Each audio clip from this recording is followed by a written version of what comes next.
The TV headlines last night and the newspaper headlines this morning tell a tale of the largest single rise in interest rates in 27 years.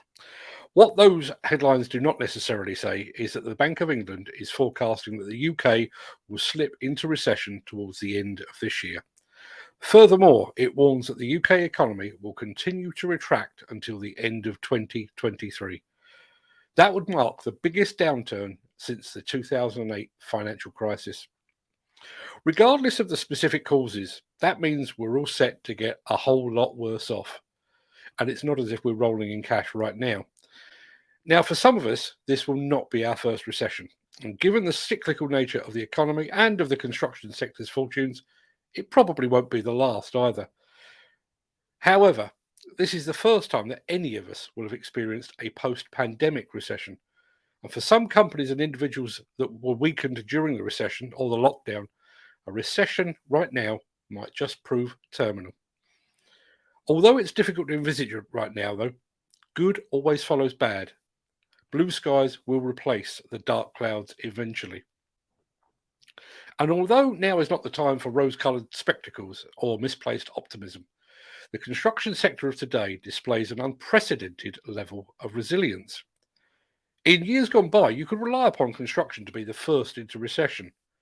But even though the inflationary siren has sounded months and months ago, the sector has stood firm. The BC Live League table of real-time construction contract awards recorded £5.7 billion in new work during the month of July, way above the £4 billion that has become the industry baseline. We're less than a month into the month of August, and the league table is almost at the £1 billion mark, and it's done so in a month that is notoriously slow. That league table is going to be a key indicator of industry sentiment in the weeks and months ahead, and we can only hope and pray that it doesn't decline to the £1 billion per month that it hit in the darkest days of the 2008 and 2009 recession. There will be knock-on effects, of course.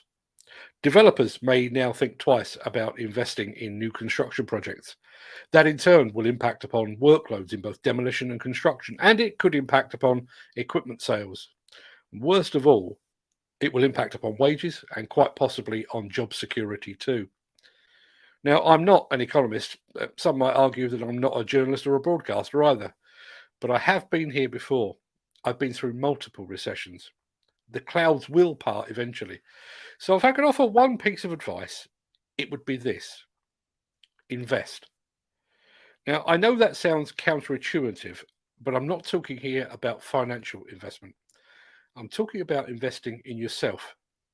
Continue to hone your skills, continue to learn, continue to develop and improve whatever it is that you do.